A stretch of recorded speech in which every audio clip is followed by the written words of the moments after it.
Good evening, everyone. Welcome to Town Hall. It is Monday, March 28th, 6 p.m.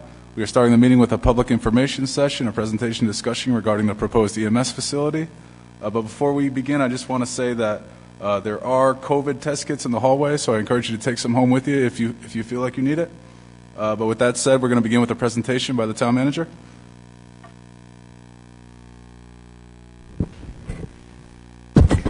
Good evening, Town Council. Good evening, everyone from the public who is here this evening.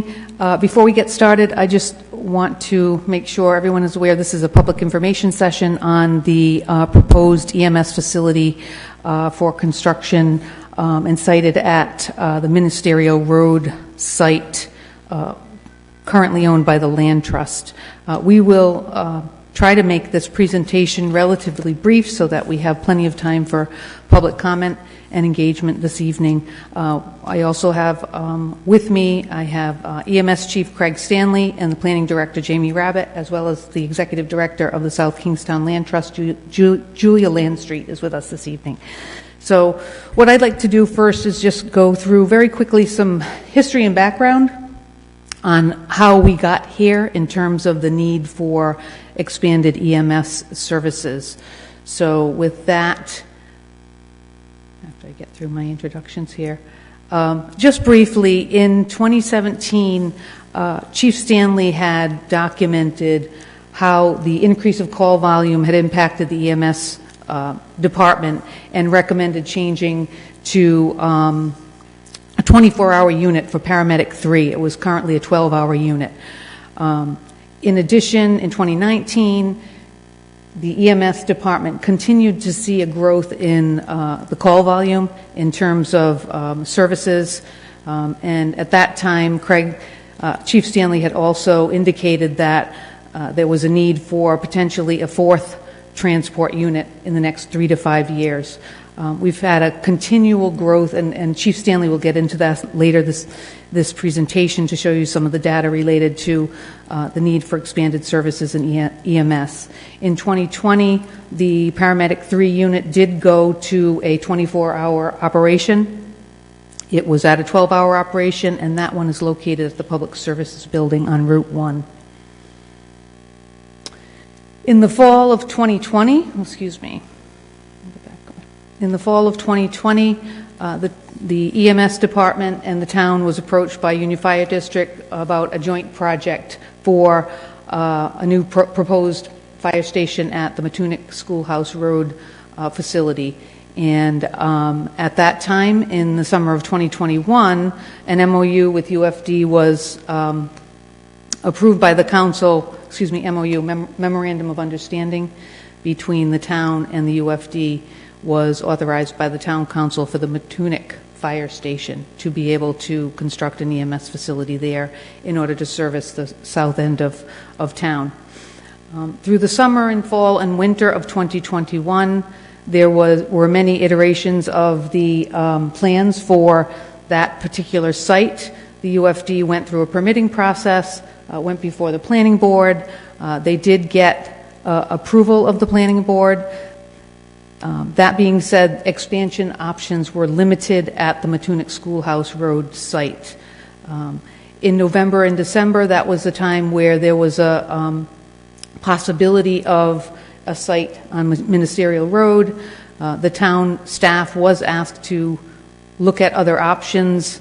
And just to back up a bit, the town had looked at many options in terms of what was available for town properties for siting an EMS facility to no avail. And that's when there was some discussion with the Land Trust on a potential site on Ministerial Road. And fast forward to January of 2022 is when the council authorized the town to be able to enter into a purchase and sales agreement with the South Kingstown Land Trust for the property sited on Ministerial Road for a piece of that parcel to be able to construct a much-needed EMS facility. That's just a very brief background. Again, we will get into more detail with regard to how we reached this point in terms of the need. Our chief will certainly go over some of those figures and data with you, and then we will get into a little bit about the proposed facility from Director Rabbit in terms of what is envisioned for that particular site. At this time, what I'd like to do is introduce the Executive Director of the South Kingstown Land Trust, Julia Landstreet, to just introduce, for those of you who aren't familiar with the Land Trust, a little bit about it. Hello, Julia Landstreet, Executive Director, South Kingstown Land Trust. We preserve and protect over 3,070 acres throughout the town of South Kingstown. Of the parcels that we have, majority of what we have is we hold the conservation easement, and the property remains in private property, and then we have a number of parcels that we own outright. The grand majority of the parcels that the Land Trust owns have restrictive covenants that guide how we steward the land, whether it's agricultural or open space or wetlands, it has public access or not, and that's all outlined. The town had approached the Union Fire District had approached the town to see if they could either lease or purchase a portion of the abutting Whedon Farm for the Matunuck Schoolhouse facility, and that land has protective covenants that prohibit any change in use that's not agricultural. That would include grading, paving, really anything that the town needed. After additional conversations, and I sort of asked them if in the, a blue sky world, what exactly are you looking for? And they shared what exactly they were looking for. And by a miracle, the Land Trust owns a 1-acre parcel on the corner of Post and Ministerial Road that was gifted to us with no protective covenants or expectations from the donor, that we have used for farmland for the past 20 years in our care. And then through the conversation with the town, and we've had a very the Land Trust was founded in cooperation with the town. We have a long history with the town. They have provided $3.4 million of funding to help protect properties throughout the community for the benefits of the residents. And so we had a long conversation about if it would be possible to have the town use a small portion of the lot and the rest of this lot remain available for active farming. And we feel like the town negotiated in good faith, and that we were able to come up with a proposal that could work and really benefit a clearly stated need for the community. Chief Stanley does a great job expressing the need, which is what the Land Trust was responding to. So I think I'm going to turn it over to Chief Stanley. And if anybody has additional questions about the Land Trust and our mission and how we work and land stewardship, I encourage you to either come visit us at 17 Matunuck Beach Road, or you can find my contact information on our website, and please feel free to call up and come visit. Thank you.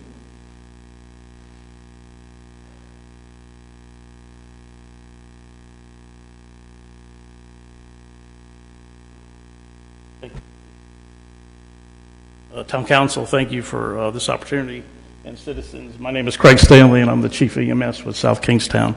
And it's really an honor to be up here to speak with you all. Anytime we get an opportunity to share the hard work that our paramedics do and us trying to serve the community, it's very important. And to have your engagement is very important.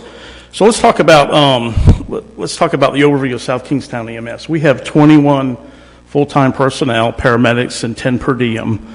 We have 2 stations. We operate 2 ambulances. I'm going to use the term ambulance in this presentation. That's a vehicle that picks up a person and transports them to the hospital. So we have 2 of those. One is located at the police station, the public safety complex. It operates 24/7. And then we have a second ambulance that works at the public services building, which used to be the old police station. And that operates 24/7. And again, as Terry had alluded to, prior to when I first took this position in 2017, we only had one 24-hour ambulance and a 12-hour. And I saw the need that we would definitely need 24 hours, and we were able to get that done. So what are our challenges? Our challenges are increased call volume, and we'll show that in a little bit. Our volume keeps going up in the past probably 6 years. it's gone up about 7 to 8% per year. In the past 2 years, it's really gone up. And that's increased our response times. It's taken us longer to get to where we need to go. And we'll talk about what response times are and what they need to be and what's the recommendation. We have limited resources. We only have 2 ambulances. So as we run more calls, and I'll show you in a little bit, we run out of ambulances. We don't have any in service and have to rely on mutual aid. The geography of the town. It's a big town. Compared to Exeter, it's a lot of landmass we have to cover. And as I say, a southern expression, you just can't get there from here. You know, we kind of got to go around. And our aging population. That's a big factor in our challenges of managing that. So let's look at some of the workload. We talk about, we have 2 ambulances. Sometimes we have so many calls that we don't have ambulances to respond, and I'll talk about that later. We rely on mutual aid. For example, last Thursday we had an accident here in Wakefield, and 1 patient had to go to Rhode Island and 1 patient had to Hasbro. So for about 2.5 hours, we didn't have any coverage, and we'll talk about that. We depend on our surrounding neighbors: Narragansett, Charlestown, Exeter, North Kingstown, Westerly, Hope Valley, East Greenwich comes into South Kingstown and responds. So if you look at our volume, and this kind of shows about some of the mutual aid, and really what happens in South Kingstown affects what happens in Narragansett. What happens in Narragansett, Charleston affects us. I estimate in the summertime, there's a good 100,000 people down here, and we just don't have enough resources. It's not just us. So what happens elsewhere affects us. So we're seeing an increase in the average of calls per month. We used to average about 11 to 14 in a 24-hour period. Now we're spiking to like 18, 20, 23. So and when a unit is on a call, and I use the term time on task, I mean the amount of time it takes a call to happen. So let's say we got dispatched at 6 o'clock, okay, to a call, an average call. It might take us 10 minutes to get there, 5 minutes to get there. When we get on the scene, we may be on the scene 10 minutes, 20 minutes. If it's a cardiac arrest per protocol, we're on the scene for 30 minutes. All right, so then once we package the patient, we may transport the patient to the hospital. Probably 85 to 90% of our transports go to South County Hospital. So we arrive to the hospital, we unload the patient, turn the patient over to the nursing staff. We put the vehicle back in service. We may have to clean it.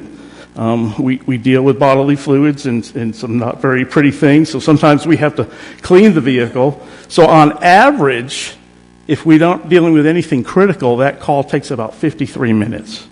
Does that make sense? Now, and we'll talk about if we have someone that's critical, we may have to go to a different hospital, and we'll talk about that. So the average, as you see, we're averaging the past probably year or two extra 60 calls per month. Now we're seeing 82 extra a month, well over 100 per month. And if you see the demographics, the average in 2019 and 2020 and 21, 22 dropped. I mean, in 20, the first quarter of 2020 dropped. Why do we think why? COVID. So we were finding, in reality, people weren't dialing 911. They were afraid to call us. And we were seeing patients that were having strokes, heart attacks that were waiting hours to call us, 10, 12 hours, and time is of the essence. Someone's having a stroke or a heart attack. Time is everything. And we were finding patients waiting 12, 13 hours, and the damage is done. So we did a lot of public information, calling people, so the volume kicked up, and it hasn't stopped. So if you look at the volume here, and these are since 2015, the red top line is 2021. It's gradually gone up. Now, if you look at the graph, it's very consistent, and you all apparently live here. What happens in the spring? What happens? The tourists come in, the URI population leaves, the tourist population comes in, our volume goes up. And then in the fall, the opposite happens, and we typically see a trend. That's not happening. Where normally September, October, our volume would go down and kind of stay level. Not anymore. It's staying up there. So that's some of the challenges we have. And this is kind of a good graph of what happened where the volume is gradually going up. I estimate for next year our volume will be probably 4,100. In 2 to 3 years, probably 4,500. So let's talk about response times. There are no laws, there's no ordinance, there's no regulation for what response times are. It's a standard. And every community needs to look at that. So the standard that we try to meet is that we arrive on the scene 8 minutes and 59 seconds 90% of the time. So let's just say we run 100 calls. My goal is that we're going to arrive there, 90 of them within 8 minutes and 55 seconds. Now, where did that number come from? That number came from studies of when people are in cardiac arrest, not breathing, their survival rate. So if you look here, any delay after 10 minutes, the chances of resuscitation go down. Your chances of survival go way down. The curve just takes a steep drop. So we are considering an urban setting, and really our rate or our recommended response time is 8:59. If you look at standards in communities from a legal aspect litigation, that's kind of the standard that they look at. Now, I'll tell you response times. I can tell you in my 37 years in this business, there's two things for response times. What is the community willing to accept, and what is the community willing to pay for? Those are the two questions you have to answer. So if we look at what are some of our response times, why are they important? Well, obviously, getting to someone having a heart attack, a stroke, and cardiac arrest is essential to get there. But really, there's another point of the equation that's important because of protocols. If you're having a certain kind of heart attack, a certain kind of stroke, a certain kind of injury, we have to transport you by protocol to Rhode Island, Kent, or Hasbro. So we all know we don't like to go above the tower and sometimes the traffic. So if we have to take those patients to there, that means the one unit may be out of service 2 hours or like that. Now, if you look at the time of day, if it's in the summertime and we have someone having a stroke at 8 a.m., we're okay, but coming back into town, what's going to delay us? The same thing on the opposite side. If someone's having a stroke or a heart attack at 5 p.m. on a Friday in July and we got to go to Rhode Island, what's going to affect us? The beach traffic. So that kind of gives us the concerns we have. Okay, so what are our challenges? Again, lack of resources, high call volume, trying to meet all the demand. The hospital diversion. We deal with hospital diversion. And you say, what is diversion? So sometimes the hospitals get very busy. They either don't have any ICU beds, they don't have any critical care beds, the ER is full, so they'll ask us to take the patient to another hospital. So let's just say South County is on diversion. That means we're either going to go to Westerly, Kent, or Newport. Okay, and you know the times of traveling, that just adds to us being out of service. The other thing is weather. You deal with snow, any kind of weather event, that affects response times. And then the population, seasonal traffic. We talked about that in the summertime. We have to deal with that. And then we talked about geography. And really going fast as you can't make up for geography. I mean, you can't say, well, we're going to go really fast. One, it's dangerous. We don't want to endanger, the patient, the public, and our personnel. And one, you just can't make up for a certain amount of geography. So our average response time in 2021 was 8 minutes and 59 seconds, and we met that 55% of the time. You remember my goal that we wanted 90%? We only met that 55% of the time. All right, so let's look at age demographics. These are ages, percentages of all the calls that we run. These are the age percentage, and if you look, 52% fall in this age bracket. We kind of kid among the medics that a pediatric patient for us is like in their 40s. Because this is the population we serve.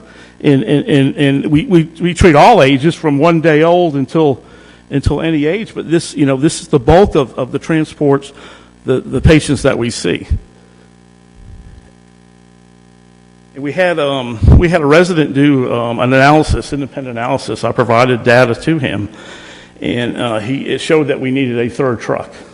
And we do need a third truck, and I anticipate we will need a fourth in the coming years, just based on the volume. The volume keeps, and we will. And think about, we will go. There's times we could go 6 or 8 hours without a vehicle, without an ambulance in South Kingstown, because the paramedics are running call after call after call. They get a call, they get another call. So we have to rely on mutual aid to come in here, and we may get a mutual aid from North Kingstown. Okay, that could take a while. Exeter. If Narragansett is busy, it's coming from Westerly, Charlestown, they're busy. So we talked about response times. We did a study since 2017 of 173 cardiac arrests. The average age for someone suffering cardiac arrest is 68. Okay, so I'm going to ask, does everybody have a smoke detector in their house? Is it working? Does everybody have a fire extinguisher? They know where it's at. Does everybody have an AED in their home? Okay, this data here, that's a lot of calls. And if you look at our percentage, the vast majority of our cardiac arrests happen in the East Matunic to the Charleston line. From that corridor is where we see the most per thousand per capita. So I'm going to leave you with this this quote from Dr. Fitch. I've known him for probably 30 years.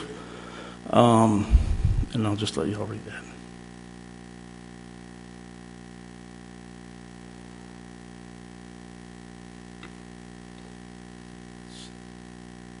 Yeah, I don't know. I might not be able to read either. It's posted on. When you get this presentation is on the town website. And again, I mentioned that one is to add another truck now, our third truck, and I anticipate us needing a fourth 24-hour ambulance in 2 to 3 years. I think that's.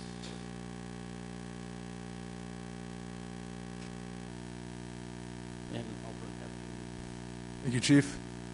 Jamie, I just do want to ask you respectfully to be mindful of the time. We're running a little bit over schedule. We do want to give these people an opportunity to come up and speak on any questions or comments they have regarding the plan. Thank you, President McEntee. Sorry. Given the time, I will try and go very quickly through my presentation. And again, thank you for the members of the public who are there this evening, as well as the council for allowing us to do this presentation.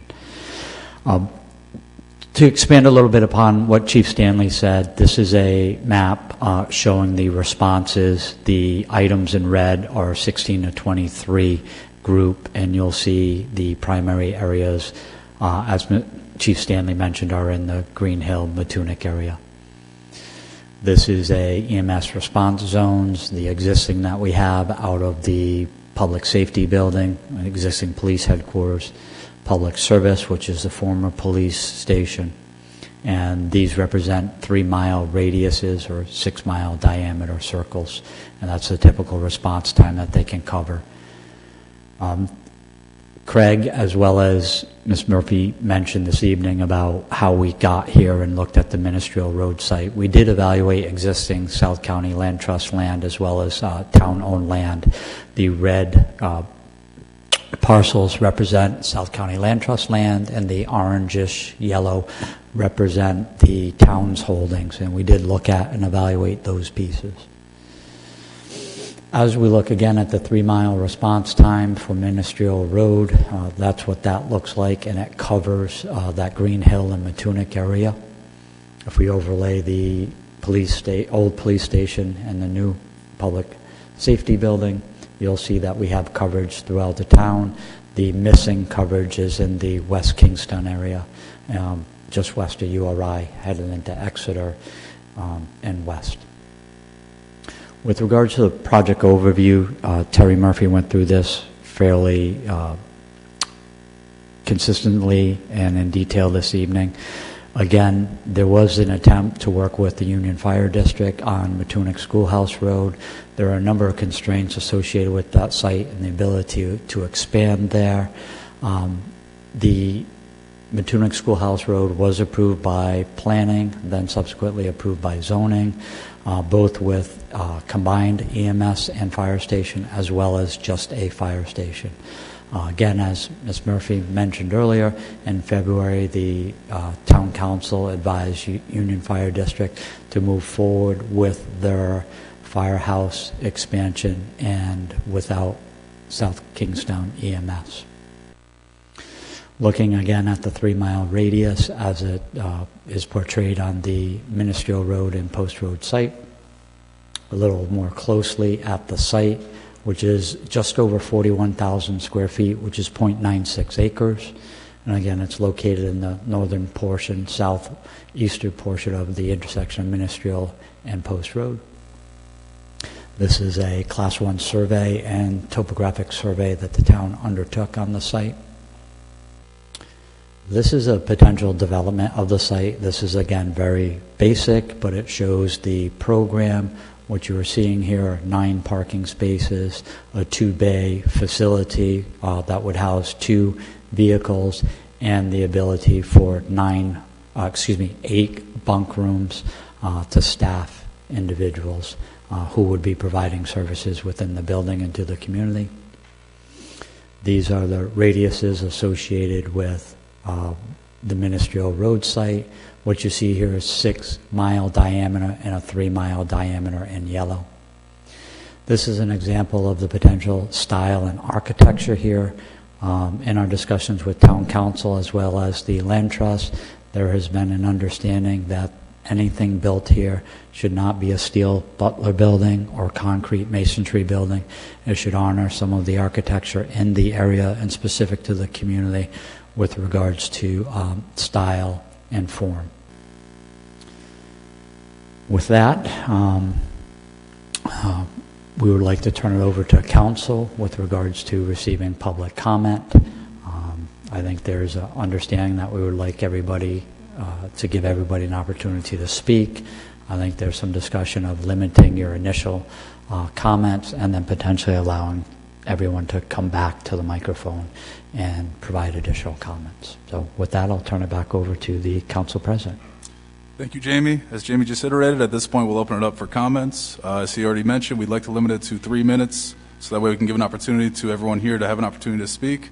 So with that said, we'll just ask you to identify yourself before you speak, but anyone who'd like to come up, come on up.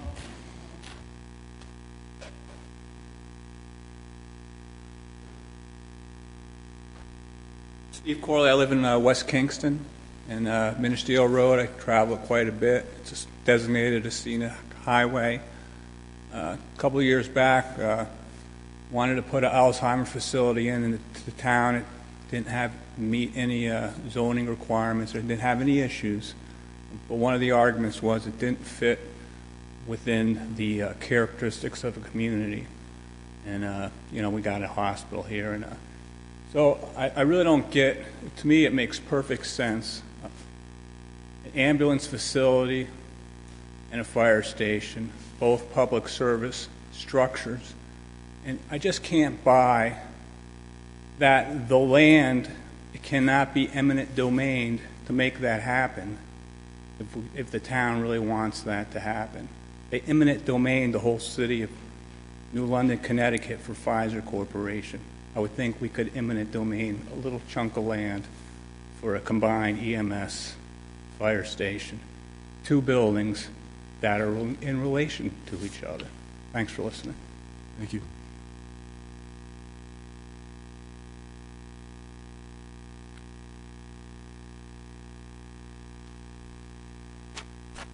Hi there. My name is Kim Kelly. Thanks for letting me speak. I'm going to read just because it's easier to stay on track. I do have a couple questions though for Chief Stanley. So you mentioned we have 2 buses right now. Years ago when the ambulance corps was volunteer, there were 4 buses, I believe, that ran 24 hours, teams. So it's interesting to me that years ago we had 4, we only have 2, but our volume is going up. So I can see that we definitely have the need. But I'm just wondering how putting an extra facility solves that when the town ran 4 buses out of the Christopher Street address for years. Just, you probably can't answer that question, but just a comment, I guess. As I said, my name is Kim Kelly. My husband and I own the property that is probably going to be most affected should there be an EMS building erected on the Land Trust property in question. We own the home at 2116 Post Road, which is directly abutting the Land Trust property. You can see it on the map. It's the second one in, so it's just behind the wastewater treatment section. The The back of that property has a giant bay window, and we look out over that land currently. My parents are the original owners of the home, and they still live there today. My family moved to Rhode Island in 1979 when my father took a job at what was then Warren Pumps in Peacedale, and they purchased the home shortly after. I attended Matunic Elementary and graduated from South Kingstown High School in '87. My husband also graduated from SK in '84. In fact, it's interesting to note that Keith actually served as a member of South County Ambulance and Rescue in the '80s. It was all volunteer service at the time. He was on Team 4, which meant he volunteered to be away from our family, his family, every 4th, 14th, and 24th of the month. So he would miss Valentine's Day, 4th of July, Christmas Eve, every year while he would rescue. Sorry, I'm nervous. I share this to show that although we don't live in South Kingstown, we currently even live in Hopkinton, we still very much are connected to the town, and we have a vested interest in this town, and we care about the town and the residents here. We purchased my parents' house from them not too long ago, more as an estate planning measure. The plan is that my parents will live there as long as they can, and then my daughter, their granddaughter, will inherit the house, and that's their legacy to her. Quite honestly, my parents are in their mid-70s, and they're not really unhappy about the prospect of having an EMT in their backyard, right? Because there could be worse things. But as property owners who enjoy the tranquility of Perryville, there are concerns that come from this potential construction. We ask that as this process unfolds, the Town Council, the Town Planning and Zoning Board, the South Kingstown Land Trust, and all involved carefully consider the following. First and foremost, we're concerned about our visibility when we look out that large bay window. For the past 40 years, we've seen a wide open field. If a building is constructed to obstruct our view, what will be put there for us to see? Will there be trees planted or something to kind of block that view or help with that view? We're worried about noise. This is a quiet residential area. Kim, I just want to let you know you are past the 3 minutes, but I'll allow you to sort of wrap up. Thank you. Perryville is a definition of a quiet town area, so the sirens or the noise is a problem or a question for me. Light pollution, I'm concerned about the number of lights that will be erected in that space. You look out, you see the stars in the Milky Way most nights. Having lights will be a problem. And we are seriously concerned about water runoff. The groundwater was contaminated in that area in the 80s. I don't know if you're aware of that. I know we have town water now, but we're worried about the runoff, how it affects our septic, our leach field, and what have you. So we simply would like, as plans move forward, that they're made in a thoughtful way, and we hope that it's a mindful planning that you consider as you move forward. Thank you. Thank you.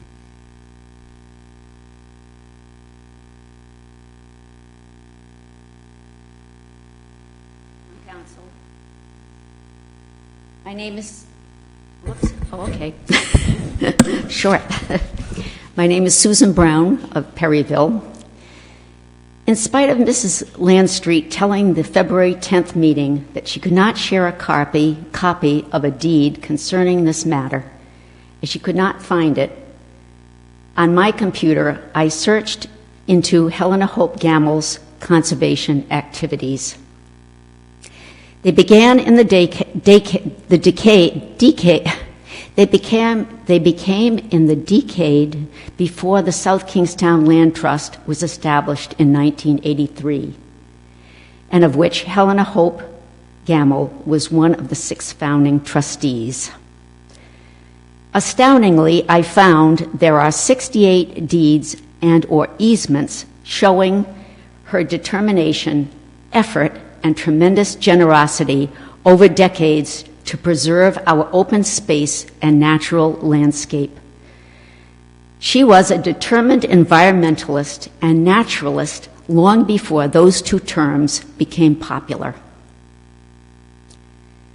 I found in the South Kingstown town records the deed of James Londrigan to Helena Hope Gammel from October 13th, 1992, selling her the ministerial parcel for the sum of $75,000, plus town property taxes Londrigan had not yet paid. I also found the deed of gift recorded March 4th, 2002, whereby Helena Hope Gamble gifted the Ministerial Road parcel and one other parcel to the South Kingstown Land Trust. No money was exchanged, but the warranty parcel to the South Kingstown Land Trust said, I, Helena Hope Gamble, of the town of South Kingstown, County of Washington, State of Rhode Island, for consideration paid, grant to the South Kingstown Land Trust, a Rhode Island corporation with warranty covenants, those 2 parcels of land. And then she goes on to describe the 2 parcels of land. When she speaks of consideration paid, she's not asking for any money. She is asking that those 2 lots be kept natural and preserved. There is nothing in this document saying that the parcels may be sold or developed. Helena Hope's health was very poor as she drew up the deed, seeking assurances from the South Kingstown Land Trust that the properties would be preserved as she wanted.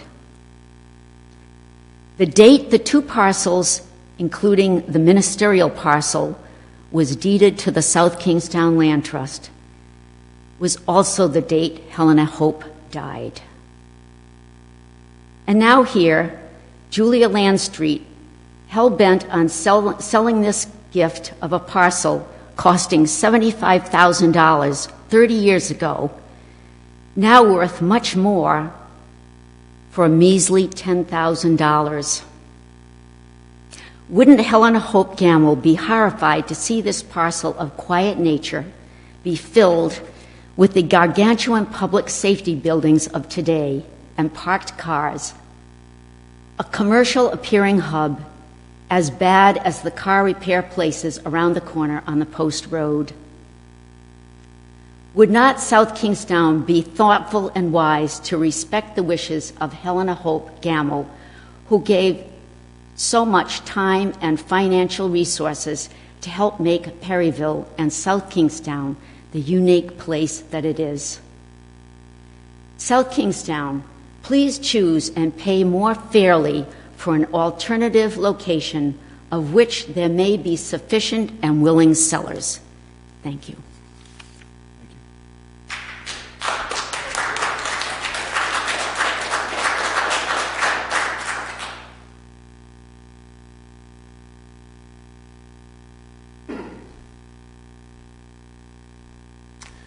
Good evening. My name is Scott Olszewski. I am a resident of South Kingston on Ministerial Road. Thank you both for your presentation, and thank you, Council, for hearing the public. I won't go on as long as some of the other speakers, but a couple of the things that I do want to state is that I will not, and probably most of the residents will not argue with the need for increased services through the town. But I do have to, I agree with one of the previous speakers in regards to Ministerial Road being a scenic roadway, which has certain stipulations that I have to adhere to as well. In addition, I would say that this particular piece of land under the Land Trust does not fit in with the South County Land Trust's mission in terms of preserving open space for the betterment of the community. So I think that I will agree with the need for the services, but I will not support the use of Land Trust land, which is meant for open space, to be developed. Thank you. Thank you.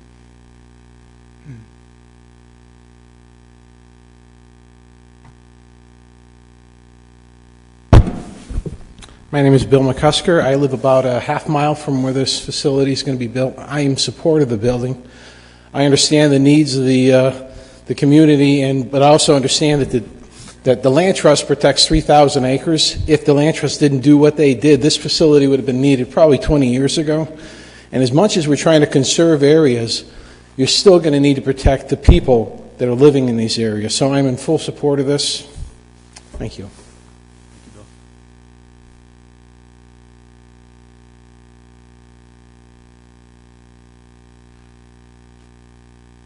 I am Hope Gleason, and I live on Ministerial Road. My family's land abuts to the north. The question about increased need for ambulances seems legitimate. I mean, I understand your statistics and your presentation, but wouldn't it be less expensive to add more ambulances at the existing facilities? We can't ever guarantee where an ambulance will be at any time. In a perfect world, they don't sit on Ministerial Road and service Green Hill. So adding more ambulances seems to be a much less expensive alternative for taxpayers, for one thing, as well as not using up another piece of land when there isn't another government facility there, and changing a designation, which is what you're considering, from residential to government entity, when all other ambulance facilities are packaged within government entities.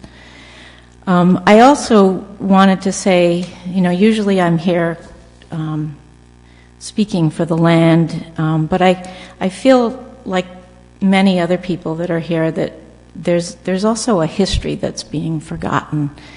And so I find myself trying to ferret out those details. There's the history of Ministerial Road, and there seems to be this 30-year cycle that we have to fight for, from when Route 1 was built, and then in the 90s when DOT wanted to straighten and widen it, and now perhaps this is another time, because in particular that intersection has always been a sort of problem in terms of people not stopping at it, driving right into the house at the corner, into their living room, because they don't stop at the intersection. There's the state land on the opposite corner that is always troublesome to people because it doesn't look very sightly, as well as other things that have gone on there. But yet, this is what was written out in the stewardship plan as the southern gateway to Ministerial Road, the scenic highway. And putting an ambulance facility there and a parking lot on half of that acre, not even an acre of land, is changing it permanently. It's not a temporary change. It is a permanent change. And it's not a gateway into the Ministerial Road land. So there's that aspect of it. There's also, as Susan Brown was talking, the legacy of Helena Hope Gamble. And as it turns out, my uncle was the executor for her estate. And I spent this afternoon looking through the records that he had, and did find letters from Joanne Riccitelli thanking her for the land and for the donation of many parcels at the same time, the parcels that many of us probably enjoy walking on, that include the Duval Trail, and we're all packaged into this one lump of donations. And there was a big press release that was issued, and in addition to the letter that was sent to her. I don't mean to interrupt you, but you are over the 3 minutes. If you could just sort of wrap it up, you can always come back again. All right. So anyway, she was a founding member of the Land Trust, and one of the problems in this whole issue is, is this how the Land Trust treats people who are founding members and their wishes? And she had actually said in this that it would be used for purposes for nonprofit organizations as fundraising activities. And there are also notes about it being used for recreation. So it's not as simple as not having any covenants. There was a wish for the community of Perryville that was expressed. And I also feel like, in a sense, the town being asked to make changes in order to accommodate this facility is a bit like saying do as I say, not as I do.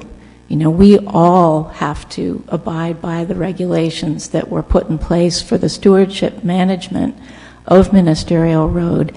And when the town can just go in and make a change because it suits a need, and we don't agree with it, or we're not even asked about it, it's really rubs the wrong way. And I think this is the kind of thing that leads to distrust of government. So anyway, that's what I have to say. Thank you for listening. Thank you.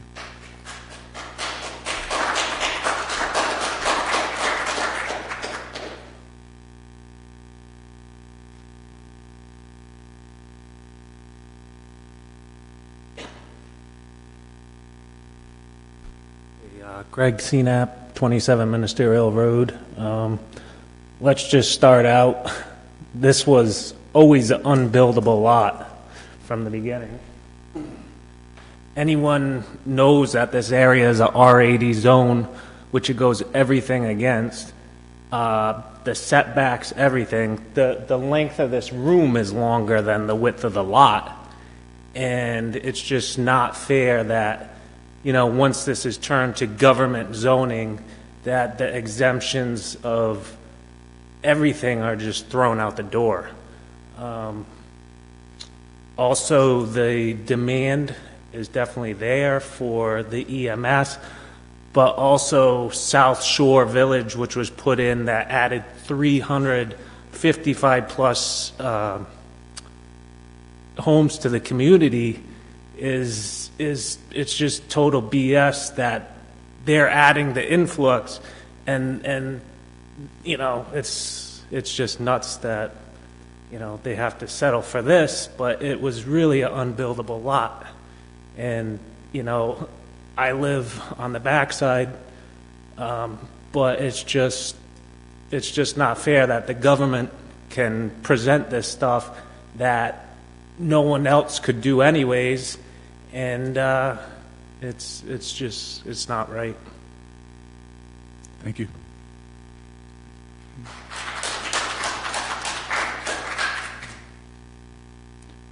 Anyone else like to speak? There's a lot of people here. We encourage you to speak, so anyone who hasn't yet, please come on up. Hi, Chris Iredale, Wakefield.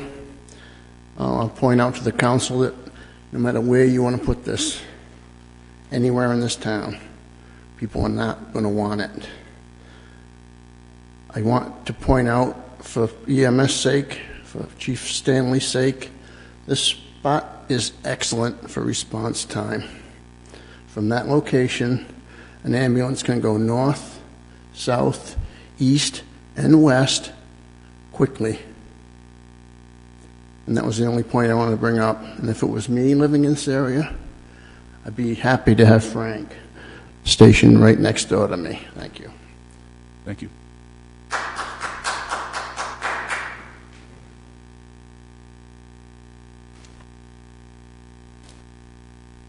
Hi, my name's Frank Bro. I live on Post Road in Perryville. I've owned a house there for about 10 years now. And yeah, I agree with everything the last speaker just said. Oh, could you speak into the microphone, sir? Sorry, yeah, I agree with everything the last speaker just said. It's been demonstrated that this is the exact right place to put an EMS facility. And it really doesn't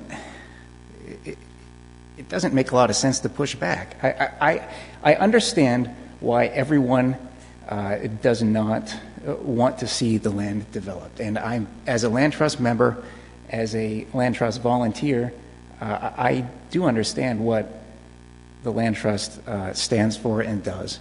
And this parcel was gifted as trade lands. This was meant for fundraising activities, not for preservation in perpetuity, but for use to operate the nonprofit.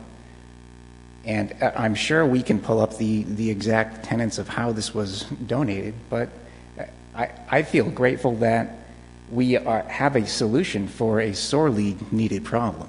And I, as a neighbor, would just like to express my agreement with having this facility nearby. I feel very grateful that we would have access to emergency services within a much closer radius than we currently do.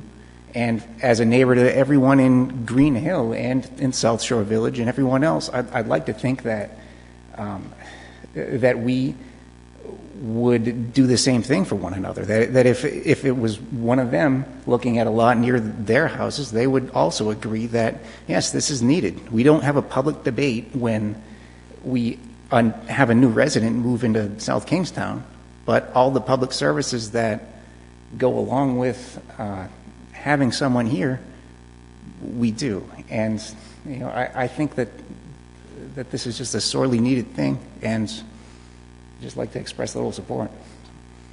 Thanks. Thank you.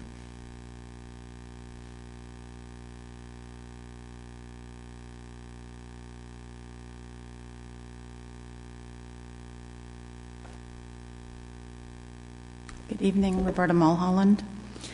I was surprised to hear one of the justifications for moving this over to a historically agricultural piece of property was the expansion options were limited at Matunuck Fire District.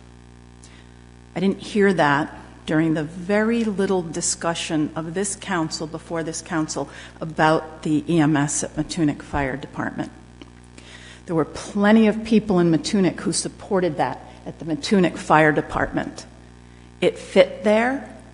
It was environmentally better once the new fire station and the EMS were put there.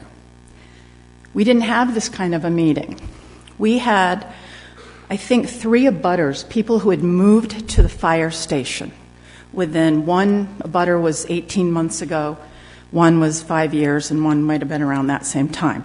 They moved to the station. They moved right next to the station. And while that station was being developed and the plans were being made, for months upon months, it appeared that a few abutters who had just moved here got together, had the money to put together flyers, which they illegally stuffed in all of our mailboxes, and they came here during public comment.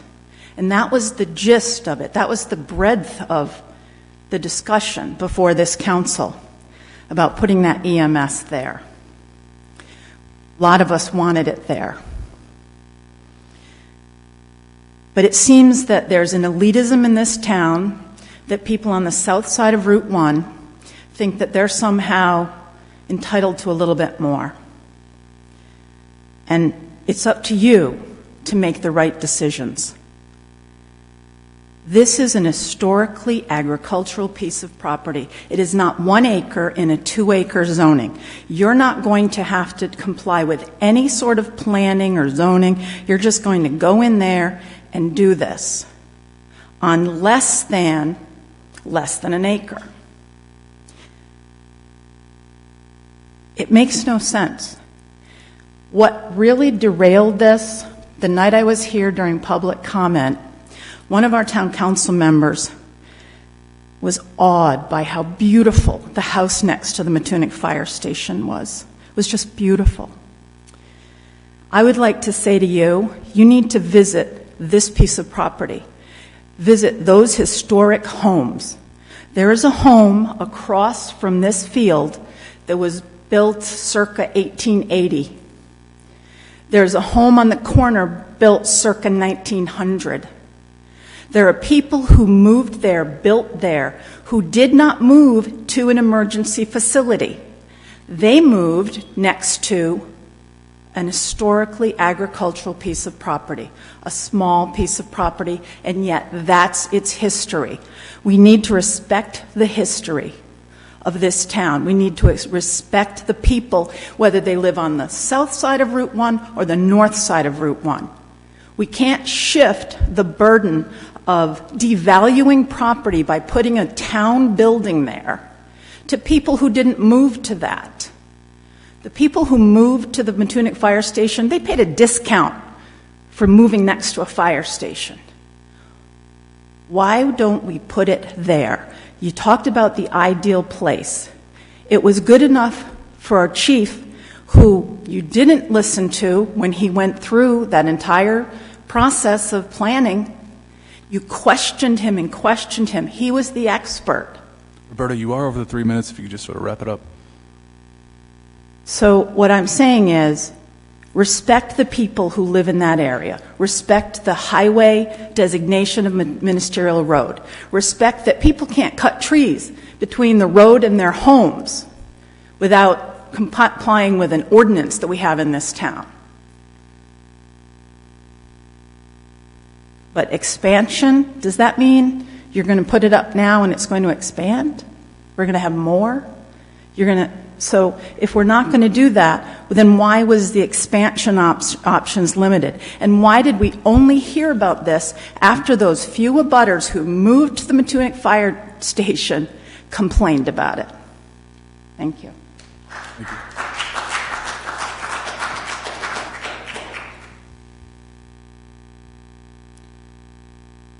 Anyone else like to speak? I invite you to come up. We do have a work session scheduled at 7 p.m., but we're willing to push that back to around 7:15 to accommodate everyone here tonight willing to speak. So if you haven't spoke yet, I encourage you to come to the microphone. I know everyone here is interested. That's why they're here, so we'd like to hear from you.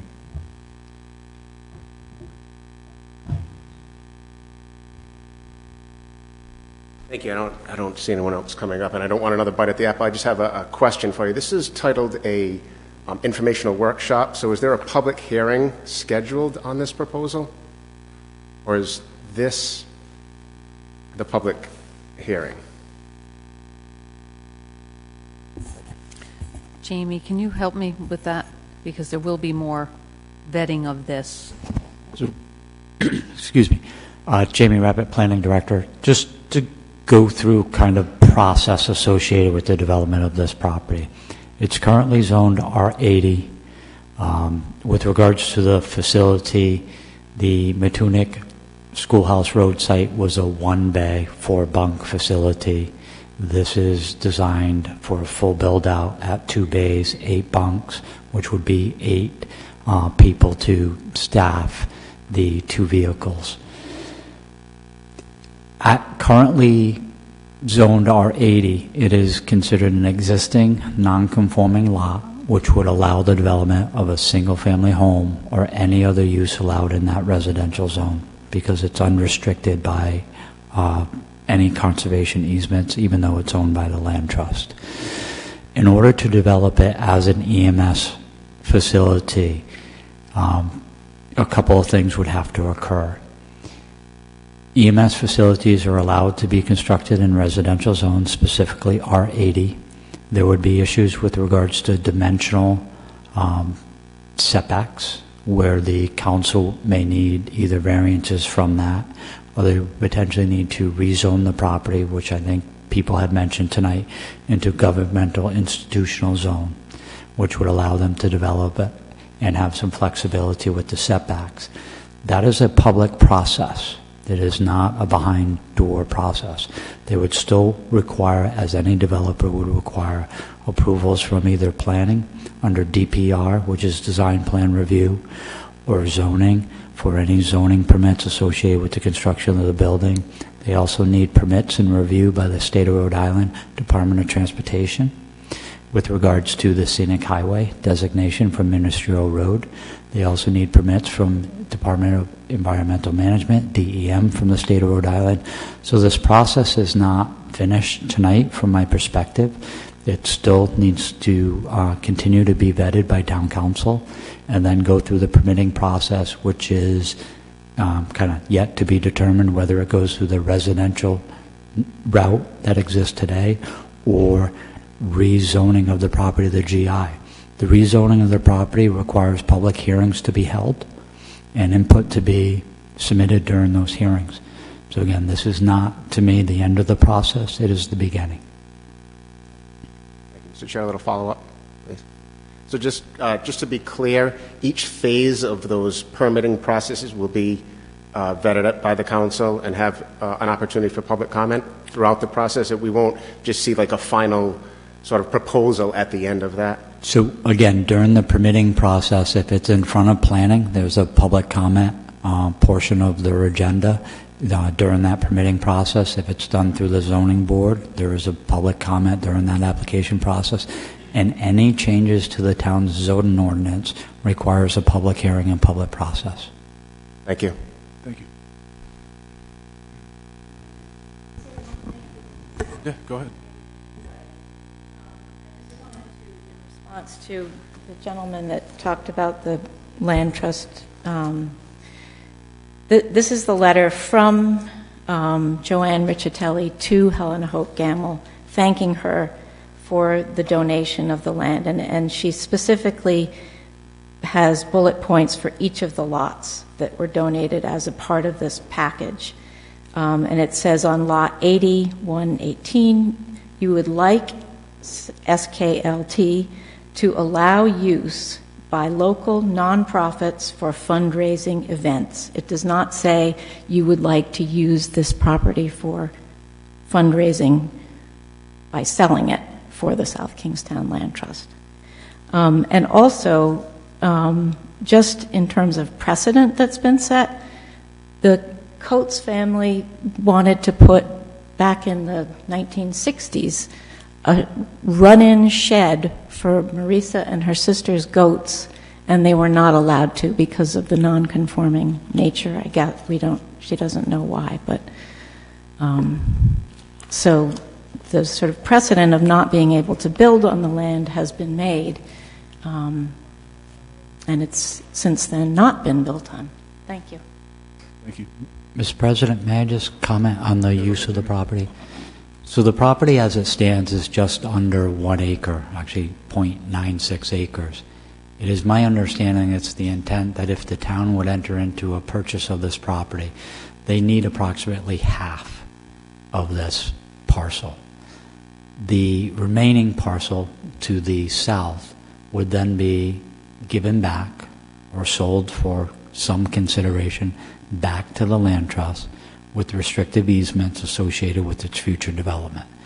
So the intent of the town, based on my understanding, is that they're not acquiring the entire site to be developed. They're acquiring the site to solidify the needs for that 2-bay facility with the living quarters, and then returning the balance to the land trust to be utilized in a manner which the land trust can go back to their mission on. So. Thank you, Jamie. Hi, Marisa Coates. I live in Kingston, but as Hope pointed out, grew up in the house built across the street in 1861.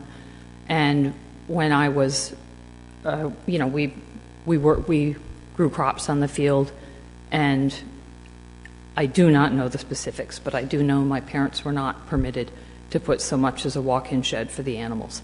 I'm pretty sure my parents would have loved for one of their children to be able to build a house and remain in the neighborhood. Eventually, my parents did sell that property. I do not know the intention of the person that bought it, but I know they also did not build on it, and that's when it went to Helen Hope. And I did mention at your presentation at the Land Trust in February, if the need for another bus is so pressing, why not add another bus at one of the existing facilities to see that helps lift some of the burden instead of waiting. If you really need one, why wait until you go through all the town asking permission of the town to build on unbuildable permissions land so they can get permission to do what someone else couldn't do, whatever. Instead of waiting for this entire process, if you really need another bus, put one where you already can. That's all I got. Thank you. So we just approved the preliminary budget last week, and one of the things in that preliminary budget is to put a third rig, bus, whatever, not sure the right word, out. And so that is in the process ahead of the EMS. Anyone else like to speak at this time? It's about 7:04. We'll probably start our work session around 7:15, so we really do encourage you. Yeah, go ahead. If you could come to the microphone, please.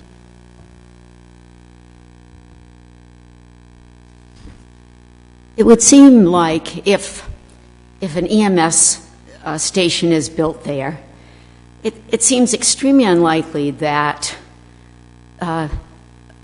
the land, part of the land would be sold back to the South Kingstown Land Trust. I would certainly think that the town would retain that or at least have the right to first refusal for the rest of that lot. It just does not make sense. It's unrealistic to think that they would sell it back and then not use it in the future. I'm sure that whole parcel will be used someday as an EMS facility. That's how I feel. Thank you. Hi, Marisa Coates again. I kind of got ahead of myself and forgot. I actually intended to thank the SK Land Trust because besides growing up in the property across the street, I also owned and lived at 33 Ministerial, which is another abutting property on the same side of the property, and had the opportunity to lease that acre of land, and I fenced it and I kept my goats on it. And I don't have a copy of the lease agreement, but I do have a recollection that I was prohibited from putting any structures on the property. Thank you. Thank you.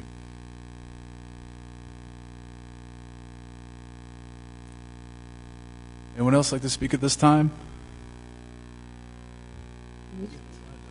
So I'd just like to ask the planning director, a couple of questions were raised, and one is about the night sky. So can you speak to the lighting of the property, please? So with regards to the development of the property, it is the intent to only light any building, basically have no lights in the parking lot, to only have what's called wall packs on the building that would be night sky compliant. They're basically lights installed inside of a shoebox. The light is internal to the box and only shines directly down. And that would only be done for safety along the walkways and the entrances to the building. They're preliminarily looking at this site in the proximity of the parking to the building, there would be no need to put a pole-mounted light in the parking lot unless it became a security risk over time. But again, the intent would be to only provide lighting on the building. It would be night sky compliant and only done for safety and security reasons. And the concern someone had that abuts the back of the property about they had a bay window that they so what kind of consideration are we giving the view to the back of the property? So, Councilwoman Kelso, a good question. The property that was being referenced is in the middle, the top of the photo. It runs north. If you look at the photo, it's the easternmost building, just above the kind of yellowy, which is represented yellowish square, representing the septic area. There is no planned development of that site other than the septic system. That system would be in the ground. So after it was installed, there may be a slight mounding there, but it should take on the general appearance of a field in that area. If you put a fence or landscaping there, you have the potential to lose the horizon with regards to your view, meaning if the fence is too tall, your sense of horizon and view shed will be limited because you're putting an obstruction there versus just looking at the building, which again, the intent is to hire a very qualified architect to have that building blend in with the style and architecture of the area and be responsive to Perryville's architecture. Thank you. Roberta Mulholland again. I just want the people who abut this piece of property to understand that this entire decision not to go to the Mattoonic Fire Department after the plan was complete, after the plan was submitted to the planning board, and you should listen to that and listen to the engineer on that presentation. It was excellent. Everything to go to Ministerial Road was done in secret by this town council. This town council had how many meetings in secret? We call them executive sessions, but they're secret. How many did you have with the land trust? And let's talk about that you're thinking of paying the land trust anything. Not only should this land not be developed, but you're thinking of paying them Now, Ms. Landstreet said we've given them $3-some million. Does that include the $400,000 a year in taxes that every one of us subsidized because they took 3,000 acres off the tax rolls? And what did we find out? They're not in conservation. That's the big lie. Every time the council comes, the South Kingstown Land Trust comes to the council and you give them money, the big lie that the people don't understand is that it's not all in conservation, and you're just finding this out. But pay attention. Come to the meetings. Come to the public comment section of every town council meeting, because that's how the 3 families in Matunic stopped that fire, stopped that EMS at our fire department on Matunic Schoolhouse Road, where lots of us wanted it.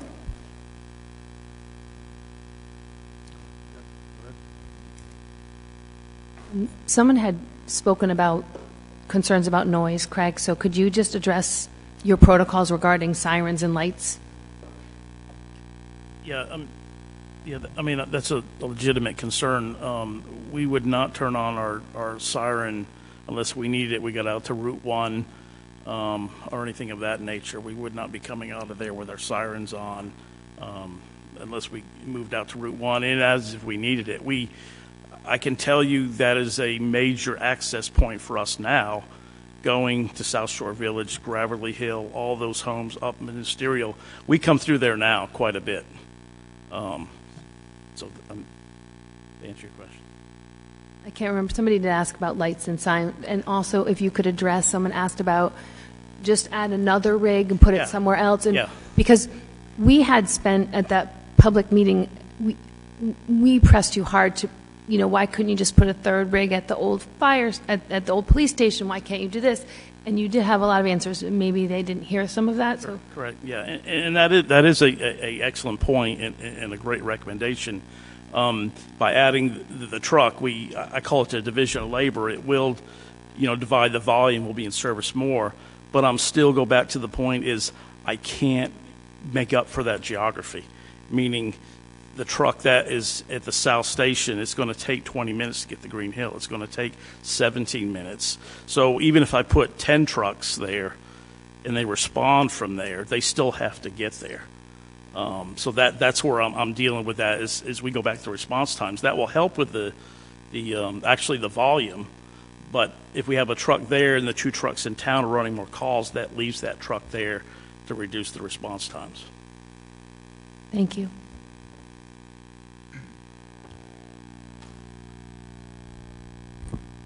Hello all. Captain Francesco Capaldi Jr. I'm not from the area, but I have been here for 17 years, my 17th year here, as a paramedic for the town of South Kingstown. I was not slated to speak this evening. I told my chief that I would be at the meeting just so I could see what was going on, listen to some of the compelling evidence and what the taxpayers have to say. And I agree, there's both sides here, and I understand that. And you're looking at me in uniform, I'm on duty right now. Yes, of course I'm going to be for the station. You know that already. I just have one question for the taxpayers of this town. When you call 911 and there's a loved one in your arms and they need help, what is an acceptable time for us to get there? That's all I ask. I don't want to argue with anybody. I just want to know what an acceptable time is. Because I will tell you, I work on the intercept vehicle. We don't transport anybody. I'm a supervisor on a non-transporting unit. That's the unit that's parked out in the parking lot right now. I cannot transport your loved one. Can I get there? Yes. I can get there by myself and I can start care, but I cannot transport your loved one. I can't get them to the hospital. I apologize for that. But I need to know what's acceptable. Like my chief said, almost 9 minutes out of the chute from dispatch. When we put our GPSs on to go down to Green Hill, for me in that small vehicle is 16 minutes. Plus the 9 minutes it takes from dispatch to get the call, for you to call dispatch to get the call, for us to get out of the station. He's got a standard set for 1 minute during the day and a minute and a half at night. We have to get out of the station, out of the chute, and he's been on my people like crazy about it. and he's setting that standard. So we're getting out of the chute, but what's acceptable? As taxpayers, with a loved one that needs help and needs to get to the hospital, what can you accept? And I don't know what the answer is. I don't know if the answer is going to be on Minnesota Road, or if it's going to be in Matunic or somewhere else in this town. And your job isn't to look at our stress, but it's stressful when we can't get to the call when we need to be there because we're so darn far away. That's all I have to say. Thank you, Council. Thank you. All right, so that brings us to about 7:15 p.m. That'll be the end of our information session tonight. We appreciate everyone's time. We appreciate your concerns, and that's something that we're going to factor into our thought process as we move forward. We encourage you to stay tuned and be involved. There are a lot of meetings going forward. This is just a preliminary type of information session between all of us. So thank you again for your time. And we do have a meeting tonight, so we will be moving into the work session for that meeting. Thank you.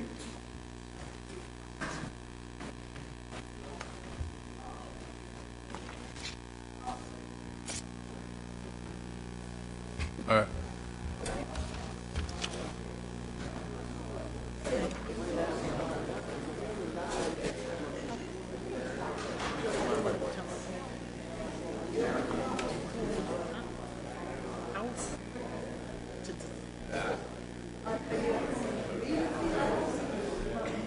Oh, it's all right. It's all right. I already forgot about it. You're good. You're good. You know my first name, right? All right.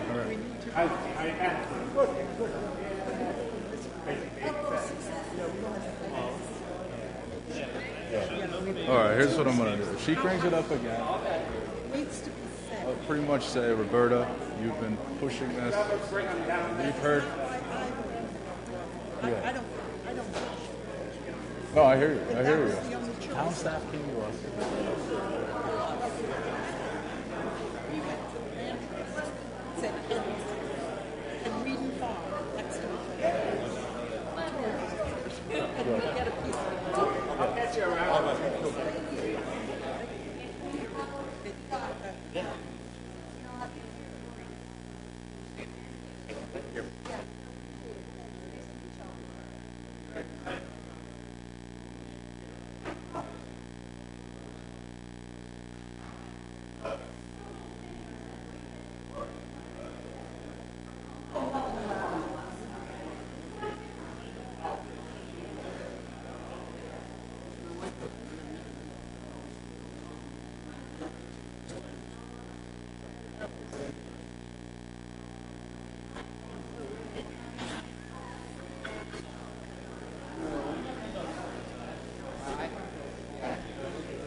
heavy rain, I get flooded down there. You've seen the sheds there? Oh, yeah. That's right. So if I get runoff from that side now what? How big is my puddle going to be? Right now, on heavy rain, it gets about this tall. And sometimes it gets pump it out for me. I don't think so. It's just so much more effective. Not only that, the whole cooling station where they have it, I can see it from there.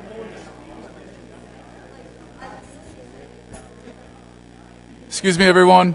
Just ask you to be mindful. We do have a work session that we'll be doing in the next 10 minutes.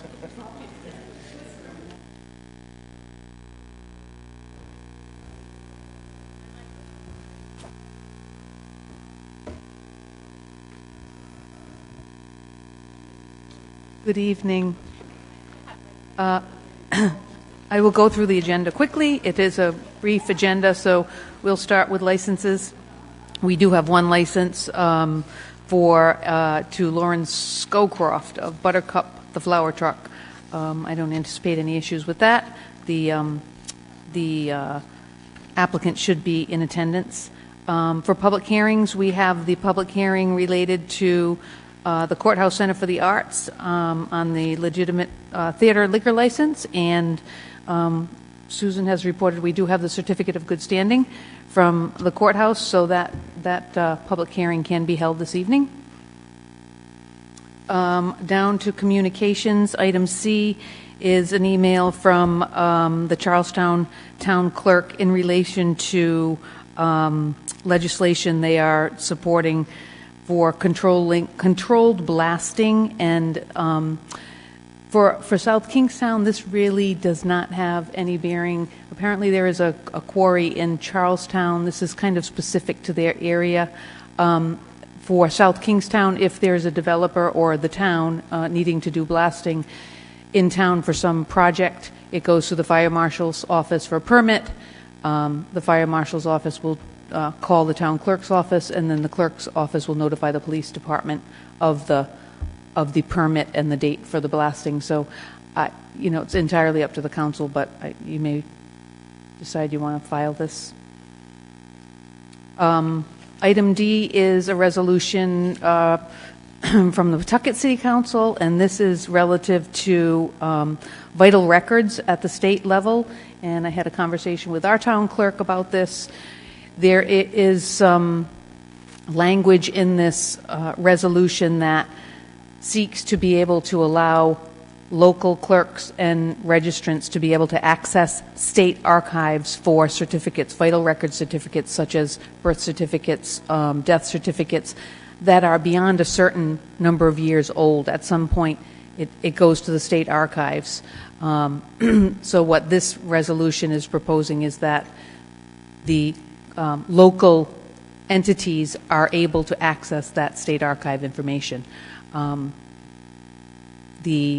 What's the clerk's organization? The state clerk's organization is in support of this.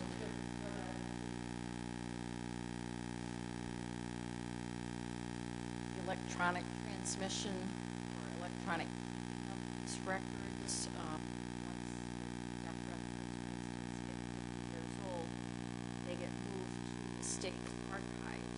If they are all electronic records, they would not want the cities and towns to issue records that we have in our possession, because it would not be the records that are at the state archives and may have been amended at some point that we are not aware of, because they no longer send us notifications of amendments.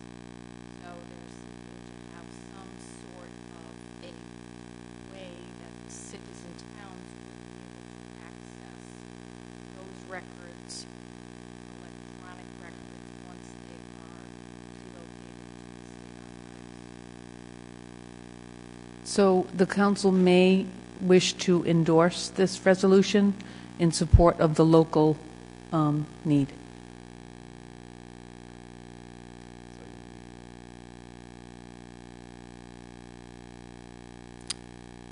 Item G under communications is related to an email to the town council regarding tax payment, late tax fees, from Ms. Donna David.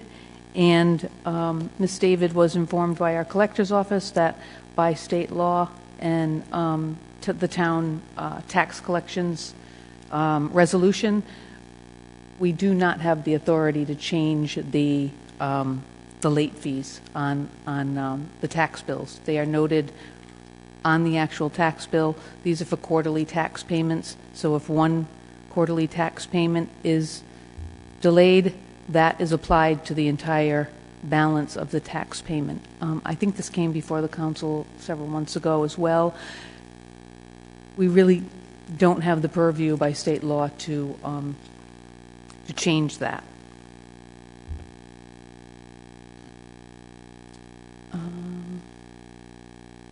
Item I under communications, this is relative to the email from Michael Foley, a resident who offered to lend the town the Ukrainian flag to fly, which was scheduled. It was done on Friday morning at the police station.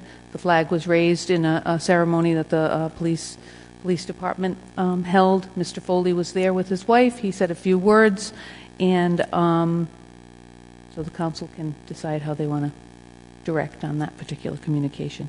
The flag is flying for the duration of this week. It will be up until Friday.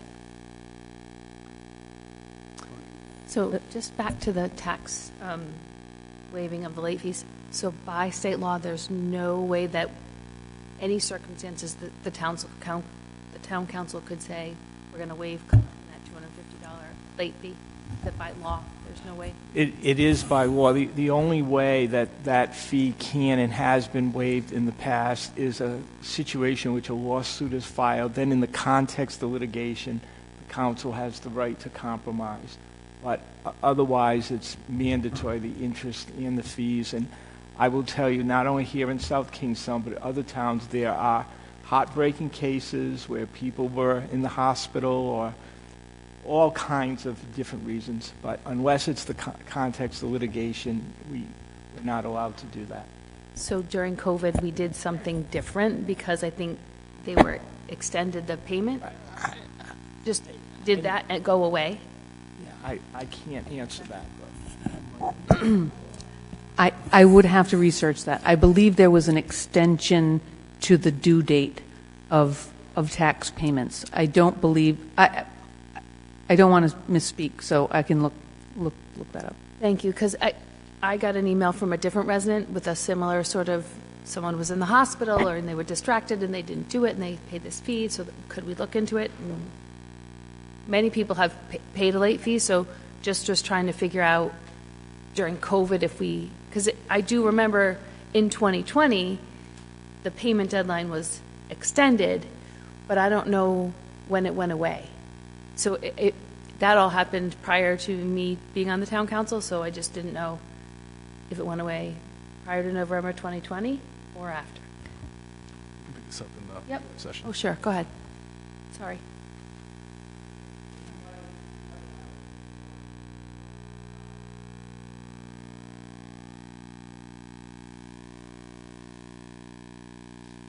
Okay, very quickly, there's 3 applicants for the 300th Anniversary Celebration Steering Committee. We still have interest in that, so we're going to keep rolling. We also have Miss Sophia Boardman here this evening for recognition by the council for being the first female Eagle Scout in South Kingstown. So she is here with us this evening. And the council can choose to bring it forward if they wish to do that. Item B under new business is an amendment, resolution for an amendment to the town beach policy and fee schedule with which the council recently approved, but there has been an addition to include some language related to free season passes. This was a request of the Rec Commission through the Johnny Cake Center and Kate Brewster for residents of South Kingstown Housing Authority properties. And so the Rec Commission did authorize that every resident of a South Kingstown Housing Authority property would be eligible for one season pass for the town beach. And the other piece of that has to do with eligibility related to the Supplemental Nutrition Assistance Program, which there would be a reduced price for residents who are on the SNAP program to receive a season beach pass at $25 instead of the regular $60 season fee. This really allows for folks who might not otherwise buy a beach pass to be able to take advantage of the town beach during the summer season. Thank you, Terry. That's going to bring us to about 7:30, so we'll get started. Good evening, everyone. Welcome to Town Hall. It is Monday, March 28th, about 7:30 p.m. for our regularly scheduled Town Council meeting. First order of business is the pledge to the flag.